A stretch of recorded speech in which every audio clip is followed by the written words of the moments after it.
आणि आता तुम्ही 5-6 दिवसात उपलब्ध करा, नाही तर आम्ही 18-19 ला त्या बुस्टर कंपनीचं कार्यालय जाळून टाकतो, ऑफिस पेटून टाकतो. ते नाही आम्ही पण करतोय कारवाई, बिलकुल ते लोकांना अद्दल घडवायला पाहिजे. काय नाही तर आम्ही पेटवतो म्हणून सांगून देतो त्यांना, नाही तर आम्ही ते तहलका करतो. बच्चू कडू बोलतो. हा बच्चू भाऊ नमस्कार. काय झालं आमची काही त्या बुस्टर कंपनीचे किमान आता 80% बुस्टर कंपनी आहे ना, बुस्टर कंपनी सोयाबीनचं 75% बी कामात आलेलं नाही.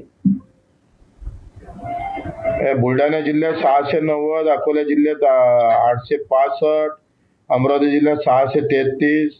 म्हणजे इतकं नुकसान झालं बियाणं बोगस निघाल्यामुळं. आणि काही कारवाई काहीच नाही. म्हणजे तुमच्याकडे आता आपण गुन्हे दाखल केले, गुन्हे दाखल होऊन आता शेतकऱ्याला पेरायला बी नाही आहे ना. शेतकरी कधी पेरणार बी? तुम्ही सांगा, डबल पेरणी करायची असली तर त्याला बी तर उपलब्ध शासनानं लगेच करून दिलं पाहिजे, नाही तर कंपनीकडून करून घेतलं पाहिजे तुम्ही. कंपनीकडून करून घ्यायला पाहिजे. आणि त्या पेरणी गिरणीचा खर्च तातडीने दिला पाहिजे. खर्च कंपनी दिला पाहिजे. आपण ते नवीन बियाणे कायद्यामध्ये तरतूद पण तशीच करतोय.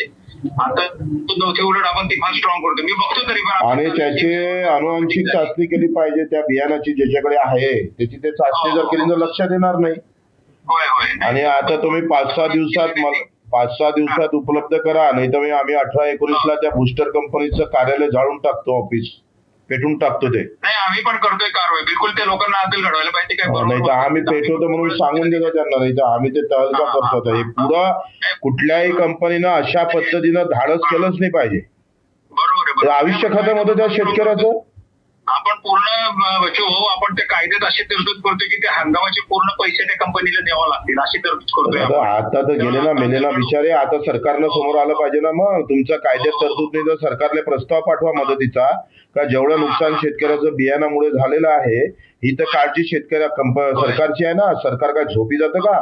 सरकारने भूमिका घेतल्या पाहिजे. नाही घेतो मी बोलतो, आमचे मंत्री महोदयांशी पण बोलतो, सीएम साहेबांशी पण मीटिंग झाली एक, त्याच्यातनं बघू आपण काय करता येईल. ठीक.